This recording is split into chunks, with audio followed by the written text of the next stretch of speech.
ورسوله صلی اللہ تعالی علیہ وعلی آلہ وصحبہ وبارک وسلم. اما بعد فاعوذ باللہ من الشیطان الرجیم. بسم اللہ الرحمن الرحیم.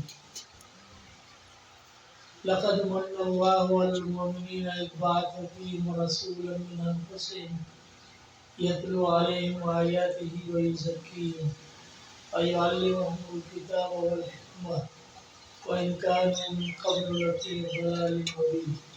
صدق الله العظيم. اللهم صل وسلم وبارك على سيدنا ومولانا محمد وعلى آله وصحبه كما تحب وترضى عدد ما تحب وترضى.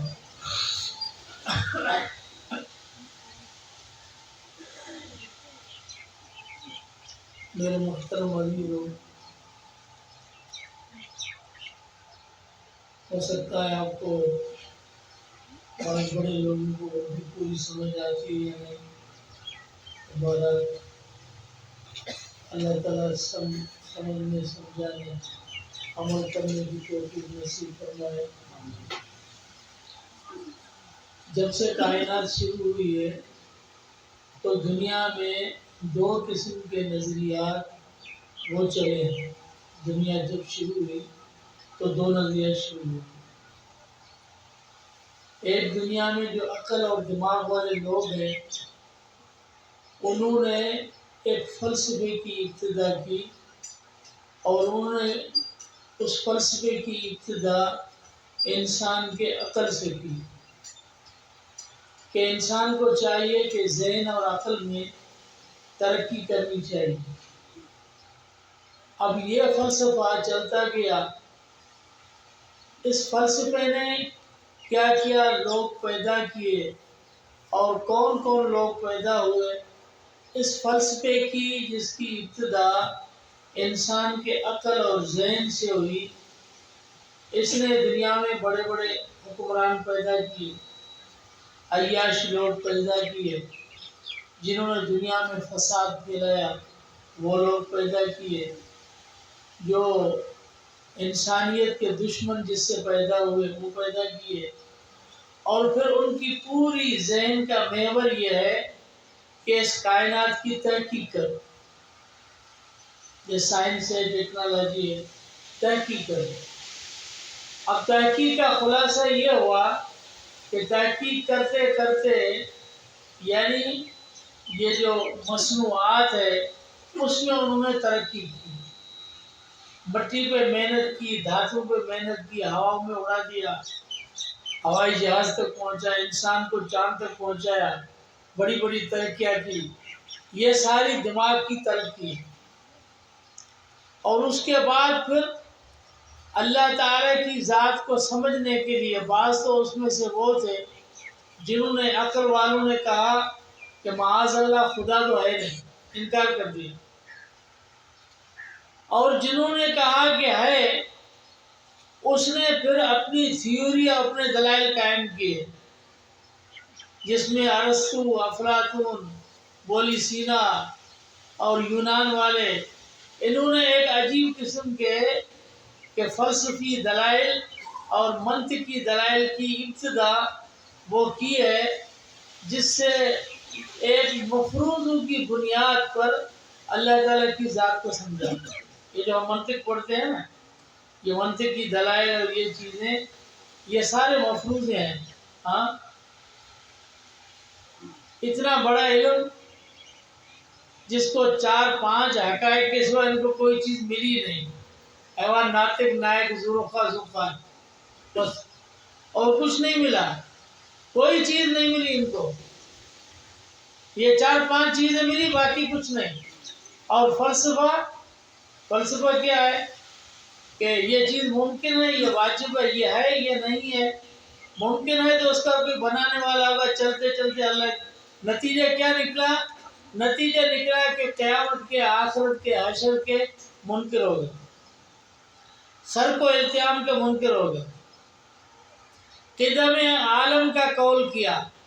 انسان کے ذہن اور فکرات اور انسان کے ذہنی ترقی نے اس کی دلائل کی تھیوری نے اس کو آخرت اور حشر نشر سے اس کو ختم کر دیا اور اس کا انکار کر دیا، اور ذہن میں بجائے ایک حقیقت کے ایک فضی چیزیں ان کی ابتدا ہو گئی، توہمات کی بنیاد پر وہ چلنے لگے، یہاں تک کہ امام راضی رحمۃ اللہ علیہ جیسا آدمی، امام راضی اپنے زمانے کا بہت بڑا امام تھا، امام راضی اس کو بڑا فخر تھا کہ میں نے اللہ تعالیٰ کی ذات کے پر دلائل سمجھے ہیں،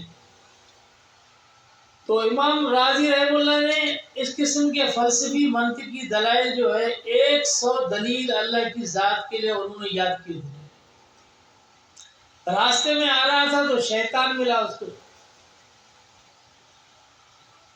اب ایک شخص ملا، وہ بزرگ کی طرح تھا شیطان، اس نے کہا کہ امام راضی سے پوچھا کہ خدا ہے کہ نہیں ہے، تو اس نے کہا کہ خدا ہے، اس نے کہا دلیل دو، تو امام راضی کو تو اپنے دلائل پہ ناز تھا نا، اس نے ایک دلیل پیش کی، شیطان نے توڑ دی۔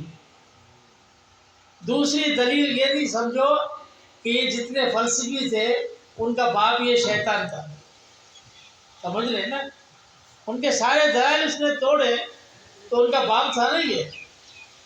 سب سے پہلے فلسفہ عقل والا اس کائنات میں، اس کی ابتدا شیطان سے ہوئی ہے، تسلیم و رضا کی ابتدا فرشتوں سے ہوئی، اور فلسفے کی ابتدا شیطان سے ہوئی ہے، تو یہ ان سب کا باپ تھا۔ ایک دلیل قائم کی، شیطان نے توڑ دی، دوسری قائم کی، توڑ دی، تیسری توڑ دی، 100 دلیل پیش کی اللہ کے وجود پر، 100 دلیل توڑ دی۔ امام راضی تو خاموشی کے کوئی یہ 100 دلیل یہ تو ساری ختم ہو گئی، تو آخر میں اس کے پاس بچا ہی کچھ نہیں۔ یہ گھر میں جو کلمہ پڑھا تھا، جس طرح ہم نے کلمہ پڑھتے ہیں، اس طرح آخری اس کے پاس ایک چیز بچی، اس نے کہا کہ میں اللہ کو بغیر دلیل کے مانتا ہوں۔ جب یہ کہا نا تو شیطان سر میں مٹی ڈال کر بھاگا، کہتا اب اس کا جواب ہی نہیں، اب دلیل سے اللہ کی ذات کو پہچان دی، اس دماغ کے دلیل، یہ دماغ اس کو اللہ نے اپنی پہچان کے لیے نہیں بنایا، اللہ نے اپنی پہچان کے لیے تمہیں یہ دل دیا ہے، دماغ نہیں دیا۔ دماغ اللہ کے پہچاننے کے لیے نہیں ہے، اگر دماغ اللہ کے پہچاننے کے لیے ہوتا تو یہ سارے فلسفی ولی اللہ ہوتے، ارسطو افلاطون ولی ہوتے، یہ سائنسدان جتنے یہ سارے ولی اللہ ہوتے، ٹیکنالوجی کے شعبوں میں اور یہ ڈاکٹر یہ سارے ولی ہوتے۔ کیا سمجھتے ہو تم؟ اس دماغ سے کوئی اللہ کو سمجھے گا؟ تو دل میں تو آتا ہے، سمجھ میں نہیں آتا، بس میں جان گیا تیری پہچان یہی ہے، دل میں آتا ہے، سمجھ میں نہیں آتا، وہ اللہ کو سمجھیں گے دلائل سے۔ اللہ کی ذات کا وجود ہے، اللہ کی ذات کا وجود ہے، جس طرح ہمارے باپ کا وجود ہے۔ ہاں، ہمیں کس نے کہا یہ تمہارا باپ ہے؟ ماں نے کہا کہ یہ تیرا باپ ہے، دیکھا تو کسی نے نہیں، ماں نے کہا یہ باپ ہے، ہم نے مان لیا۔ ہاں، تو اب سارے گاؤں والوں کو جمع کرو اور پھر دلیل پیش کرو کہ بھئی مجھے دلیل دو کہ یہ میرا باپ ہے، تو دلیل دے سکتے ہیں؟ ماں کے کہنے پر اگر باپ کا ہونا ماننا پڑتا ہے تو کائنات میں جو سب سے سچا انسان ہے حضور رحمت اللہ علیہ صلی اللہ علیہ وسلم، اس کے کہنے پر ہم نے اللہ کو مان لیا۔ ساری دنیا کے مائیں اکٹھی ہو جائیں، حضور کی زبان اس سے بڑھ کر ہے۔ حضور کی زبان یہ ہے کہ آپ صلی اللہ علیہ وسلم کے فرزند حضرت ابراہیم جب فوت ہوئے تو حضرت ماریہ قبطیہ رضی اللہ تعالیٰ عنہ رونے لگی۔ ہاں، تو حضور نے فرمایا ماریہ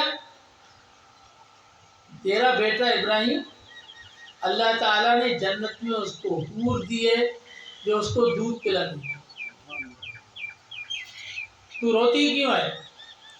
اگر تجھے یقین نہ ہے تو میں اللہ سے دعا کروں اللہ تعالیٰ حجابات اور پردے ہٹا دے اور تم یہ منظر اپنے آنکھوں سے دیکھ لو. ہاں تو حضرت ماریہ نے فرمایا کہا عرض کی یا رسول اللہ ماریہ اپنی آنکھوں سے یہ منظر دیکھ لے. ماریہ کی آنکھیں خطا کھا سکتی ہیں، محمد رسول اللہ کی زبان سچی ہے. آپ کے فرمان پر میں نے مان لیا. حضور کے فرمان کو اتنا مانا کہ دیکھنا گوارا نہیں کیا، زبان مبارک سے بات ہی مان لیا. اللہ کو ماننے کی یہ تھیوری ہے. اب وہ دلائل اور مفروضوں کے پیچھے چلے گئے تو جو عقل اور دماغ والے ہیں یا تو وہ وہمی دلائل کے پیچھے چل چل کے اللہ کا انکار کیا یا آخرت کا انکار کیا یا دلائل کے میدان میں پھنستے ہوئے چلے گئے، اس کا کوئی انجام نہیں اور پھر اور کوئی اس کا ٹھکانہ ہی نہیں ہے. اور دوسرے وہ تھے جو اس مصنوعات اور چیزوں میں پھنس کر ترقی کر کے سائنس اور ٹیکنالوجی میں ترقی کرتے کرتے چاند تک پہنچ گئے. بس ہاں یہ تھے اہل عقل کی محنت. اور دوسری محنت کیا ہے؟ دوسری محنت ہے نبی اور پیغمبر کی. پیغمبر کی ابتدا، محنت کی ابتدا وہ دل سے شروع ہوتی ہے. نبی کے محنت کی ابتدا دل سے شروع ہوتی ہے اور انتہا کہاں ہوتی ہے؟ انتہا خالق پر ہوتی ہے، مخلوق پر نہیں ہوتی، اللہ کی ذات پر ہوتی ہے. انتہا یہ ہوتی ہے کہ اللہ کی ذات کا مشاہدہ ہوتا ہے، اللہ سے تعلق پیدا ہوتا ہے، اللہ سے محبت ہوتی ہے. یہ نبی کی محنت ہے اور نبی کی محنت کی انتہا یہی ہے. اور پھر نبی کی محنت سے کیا ہوتا ہے؟ نبی کی محنت سے صدیقین، شہداء اور صالحین پیدا ہوتے ہیں. یہ ہے نبی کی محنت. پیغمبر کی محنت وہ دل پر ہے. یعنی یہ جتنے علوم ہیں، یہ جتنے فکر ہیں، یہ جتنے نظریے ہیں، یہ انسان کو مصنوعات کی طرف لے جاتے ہیں اور پیغمبر کی محنت انسان کو سانے کی طرف لے جاتی ہے، اللہ کی ذات تک لے جاتی ہے. اس لیے اللہ فرماتے ہیں قُلْ هَلْ يَسْتَوِي الَّذِينَ يَعْلَمُونَ وَالَّذِينَ لَا يَعْلَمُونَ. اہل علم اور بے علم کبھی برابر نہیں ہو سکتے. علم کون سا علم؟ ہاں تو شیخ سعدی رحمۃ اللہ علیہ فرماتے ہیں سعدی بشوئے لوح دل از غیر حق علم کے راہ حق نہ نمائد بطال دست. سعدی علم وہ ہے جو تجھے اللہ تک پہنچائے. جو علم اللہ تک نہ پہنچائے وہ بیکار و باطل ہے. اور اللہ تک پہنچانے والا علم کون سا ہے؟ اللہ تک پہنچانے والا علم وہ ہے کہ جس میں تھوڑا سا فرق ہے کہ دنیا کے علوم جو ہے نا یہ یاد کرنے سے آتے ہیں. سب یاد کرو گے نا تو علم آتا ہے نا. ہاں اور اللہ کا علم سب کچھ مٹانے سے. یہاں یاد کرنا نہیں ہے یا مٹانا ہے کہ سب کچھ مٹا دو. اور یہ جو تختی پہ جو نقش لگے ہوئے ہیں نا اس کو بالکل دھو کر صاف کر دو. وہی زکی ہے. تزکیے کا مطلب یہ ہے کہ اس کو بالکل دھو دو، اس میں دنیا کا کوئی بھی نقش نہ ہو. جب اس میں دنیا کا کوئی بھی نقش نہ ہوگا تو اللہ تعالیٰ اپنے جلوے نصیب کریں. اللہ کے انوارات اس سینے میں ہیں، اللہ کی محبت آئے گی. اور پھر جب اللہ کے انوارات اور اللہ کی محبت آئے گی پھر جو علم اس سینے میں آئے گا وہ اللہ تعالیٰ کی طرف سے آئے گا. وہ علم ایسا خزانہ ہوگا کہ ساری دنیا کے علوم ختم ہو جائیں گے، یہ علم ختم نہیں ہوگا. یہ علم آتا ہے اس تختے کو مٹانے سے، نقش کو مٹانے سے. اللہ تعالیٰ یہ علم نصیب فرمائے. کہ دنیا کے علوم کیا ہوتے ہیں بھائی؟ یہ ساری دنیا کے جتنے علوم ہیں ان کی انتہا کیا ہے؟ آخر تک کیا کرو؟ حکمرانی کرو اور دنیا کے ملکوں پر بم برساؤ۔ ٹیکنالوجی میں کیا تیار کرتے کرتے آخر میں ساری دنیا کو ایٹم کے گولے پر رکھ دیا، ساری دنیا کو تباہی کے گولے پر رکھ دیا ہے۔ بنایا کیا ہے؟ تباہی کے جہاز پر رکھ دیا ہے۔ ایک ملک ایک کہتا ہے کہ میں تیرے ملک کو 10 منٹ میں تباہ کر دوں گا، دوسرا کہتا ہے میں 10 سیکنڈ میں تباہ کر سکتا ہوں۔ یہ ان کی انتہا ہے۔ لیکن نبی اور پیغمبر تباہ کرنے کے لیے نہیں، بنانے کے لیے آتا ہے، اور وہ بھی مشینیں بنانے کے لیے نہیں، ہوائی جہاز بنانے کے لیے نہیں، بلکہ انسان کو بنانے کے لیے کہ یہ انسان جو ہے یہ خود بن جائے۔ جب یہ خود بن جائے گا تو پھر ساری کائنات صحیح ہوگی۔ اگر دنیا میں اللہ فرماتے ہیں کہ انسان کے اعمال کی وجہ سے دنیا میں فساد ہے، بر اور بحر میں، خشکی میں اور سمندروں میں جو کچھ فساد ہے یہ انسان کی بدعمالی کی وجہ سے ہے، تو اس کا مقصد یہ ہوا کہ اگر یہ خود بن جائے تو ساری کائنات بن جائے گی، اور اگر یہ خود نہیں بنتا، خراب ہے، تو کائنات کبھی نہیں سدھرے گی۔ پہلے اس کا بننا ہے، اور اس کے بننے کا طریقہ یہ نہیں ہے کہ یہ مشینیں بنائیں، یہ جہاز بنائیں، سب کچھ بنا دیا تو میرے خیال میں ہم سب سدھر گئے، ہم سب ٹھیک ہو گئے، ہم سب ایماندار بھی بن گئے، اور ہمارے اندر دیانت بھی آ گئی، ہمارے اندر اللہ کا خوف بھی آ گیا، اور ہمارے میں جو صفات ہونی چاہیے وہ ساری صفات آ گئی نہیں، بلکہ دنیا کی جتنی بدماشی ہے وہ ہمارے اندر، اس لیے کہ اس علم کا ہم نے دھیان نہیں دیا جس علم کو اللہ کے نبی لائے، جو اللہ کے پیغمبر لائے تھے۔ اب بتاؤ، ایک شخص تھا، کون؟ مولوی عبدالشکور صاحب تھے نا، وزیر مسجد، غریب آدمی تھا، پوری پارلیمنٹ اس کے لیے رو رہی ہے، کیوں؟ میں نے کہا بتایا، میں نے کہا یہ کون سی یونیورسٹی کا پڑھا ہوا تھا، بتا کون تھا یہ؟ آپ سمجھ لو، ایسے ہی جو دور صحابہ کا گزرا، جو دور خلفائے راشدین کا گزرا، اس میں جو شخص گزرے ہیں کون سی یونیورسٹیوں کے پڑھے ہوئے تھے، وہی قرآن حدیث پڑھے تھے، لیکن ان کے اندر ایک ایسی یقینی کیفیت اللہ کے نبی نے پیدا فرما دی تھی، یہ دل جو ہے، جب دل کے مقام سے محنت ہوتی ہے تو انسان توہمات، مفروضات، دلائل کے میدان سے نکل کر یقین کی کیفیت میں آتا ہے۔ جب یقین کی کیفیت میں آتا ہے تو پھر اس کی کیفیت کیا ہوتی ہے؟ تو کسی نے کہا کہ صحابہ کرام رضی اللہ تعالیٰ اجمعین وہ تھے، یہ مخلوق وہ تھی، یہ قافلہ وہ تھا کہ جب حجاز سے نکلے تھے تو اونٹوں کی مہاریں ان کے ہاتھ میں تھی، اور جب آگے چلے ہیں، وقت گزرتا گیا تو زمانے نے دیکھا کہ قوموں کی مہاریں ان کے ہاتھ، قوموں کی قسمت ان کے ہاتھ میں تھی، انہوں نے دنیا کی قسمت بدل دی، دنیا کا نقشہ بدل دیا، لیکن نقشہ ان چیزوں پر محنت کرنے سے نہیں، اللہ کو اپنے ساتھ لے کر چلنے سے بنا۔ کہتے ہیں کہ اللہ کو اپنے ساتھ لے کر چلتا ہے، تو جو اللہ کو اپنے ساتھ لے کر چلتا ہے، نبی کی محنت، پیغمبر کی محنت یہی ہے کہ اللہ کو ساتھ لے کر چلتا ہے۔ اب یہ دماغوں سے اور دلائل سے سمجھ میں آئے گا، اگر دماغ سے، دلائل سے اور معجزات کو دیکھنے سے اگر سمجھتا تو سب سے بڑا مومن جو ہے نا وہ ابو جہل ہوتا،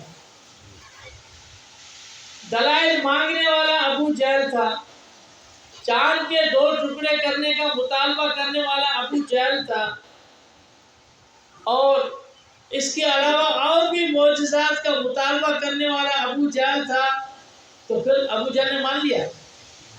یہ جو مانگنے والے ہوتے ہیں نا دلائل اور اعتراض کرنے والے، ان کے اندر ایک شیطان